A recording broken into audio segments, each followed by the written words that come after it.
আসসালামু আলাইকুম। আজকের রেসিপিতে থাকছে চিকেন মোমো, কিংবা অনেকে এই খাবারটাকে চিকেন ডাম্পলিং নামেও চিনে থাকেন। যে যেই নামেই চিনেন না কেন, এটা খেতে কিন্তু দারুণ মজার, আর তাছাড়া বানানো খুব সোজা। দেখে নেই কীভাবে বানাতে হয়।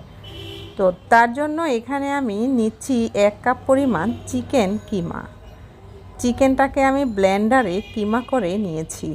আর এখানে নিয়েছি কিছু গাজর কুচি, পেঁয়াজ কুচি, কাঁচামরিচ কুচি, রসুন কুচি, আদা কুচি এবং কিছু ধনিয়া পাতা কুচি। এবার সবগুলো উপকরণ একসাথে এখন দিয়ে দিচ্ছি 1/4 চা চামচ পরিমাণ কালো গোলমরিচ পাউডার, দিচ্ছি 1 টেবিল চামচ পরিমাণ সয়া সস। এখন দিচ্ছি পরিমাণ মতো লবণ। লবণটা অবশ্যই পরিমাণ মতো দিবেন, কারণ সয়া সসে কিন্তু লবণ থাকে। তারপর একটি চামচের সাহায্যে খুব ভালোভাবে মিশ্রণটিকে মিশিয়ে নিতে হবে।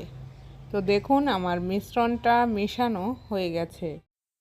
এবার একটি মোমোর শিট নিয়েছি আর তার মধ্যে চিকেনের পুরটাকে দিয়েছি। এবার আমি আমার পছন্দ মতো একটা ভাঁজ দিয়ে একটা মোমোর শেপ তৈরি করে নিচ্ছি। আপনি চাইলে যেই কোনো ডিজাইনের তৈরি করে নিতে পারেন। তো দেখুন খুব সুন্দরভাবেই কিন্তু মোমোটা তৈরি হয়ে গেছে।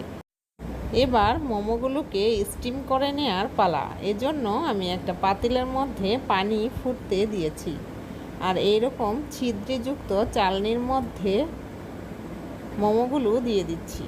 ঢাকনা দিয়ে ঢেকে চুলার আঁচটা একদম হাই ফ্লেমে রেখে 5 থেকে 6 মিনিট স্টিম করে নিলেই কিন্তু মোমোগুলো পারফেক্টভাবে হয়ে যাবে।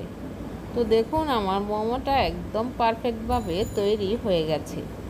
এখন আপনি মোমো খেতে চাইলে বাসায় কিন্তু খুব সহজেই তৈরি করে নিতে পারেন, আর রেস্টুরেন্টে যেতে হবে না। রেসিপি ফলো করে আপনি বাসায় তৈরি করে বাচ্চাদেরকেও দিতে পারেন। কিছু চিলি অয়েল দিয়ে পরিবেশন করছি। দেখা হবে নেক্সট রেসিপিতে। আল্লাহ হাফেজ।